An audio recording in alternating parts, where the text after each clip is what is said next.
Question number 22 है अपने पास। Right, geometry का क्वेश्चन है, एसएससी सीजीएल प्री का क्वेश्चन है। क्वेश्चन में बोला क्या जा रहा है, देखिए एक्स वाई जेड क्या है, कॉन्ग्रुएंट है किसके, एल एम आर के, और आपको वैल्यू निकालनी है एम एक्स और पी की। देखिए ये जो सिंबल दिख रहा है आपको, ये होता है कॉन्ग्रुएंट का। कॉन्ग्रुएंट का मतलब क्या होता है कि अगर दो ट्रायंगल आपस में कॉन्ग्रुएंट हैं, इसका मतलब उनकी जो साइड है वो बराबर रहेंगी और उनके जो एंगल है वो भी बराबर रहेंगे। अब देखिए यहाँ पे अगर आप देखें एक्स एक्स जो एंगल है वो किसके बराबर है, एम के बराबर, सॉरी एक्स जो है वो एल के बराबर है। राइट, मैं इस तरीके से एरो बना देता हूँ। और जो वाई है वो एम के बराबर है, और जो जेड है वो आर के बराबर है। राइट, तो यहाँ से ये जो बीच में सिंबल दिया होता है, ये होता है कॉन्ग्रुएंट का। अब कैसे हमको वैल्यू निकालनी है, तो देखिए एक्स के सामने अगर आप देखें तो क्या है, तो आप बोलेंगे 2p+2, 2p+2। अब एक्स पर जो एंगल है वो किसके कॉन्ग्रुएंट है, आप बोलेंगे एल के। एल के सामने कितना है, 8 है। राइट, 8। तो यहाँ से अगर आप देखेंगे तो पी की वैल्यू मिलेगी। पी की वैल्यू कितनी मिल जाएगी, यहाँ से ये जाएगा 3।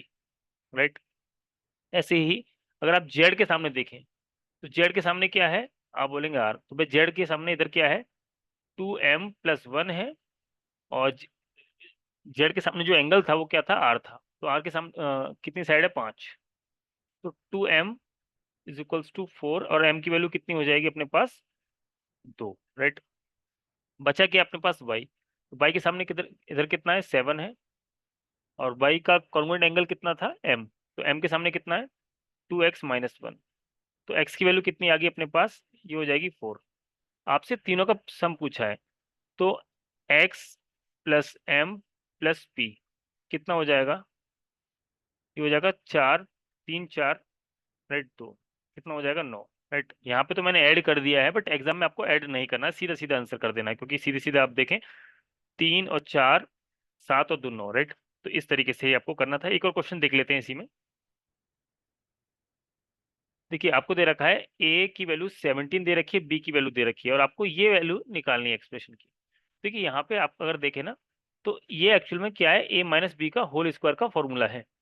राइट, हमने जो पढ़ा है वो कैसे पढ़ा है, वो पढ़ा है a³ - b³ माइनस का 3ab और ब्रैकेट में a-b।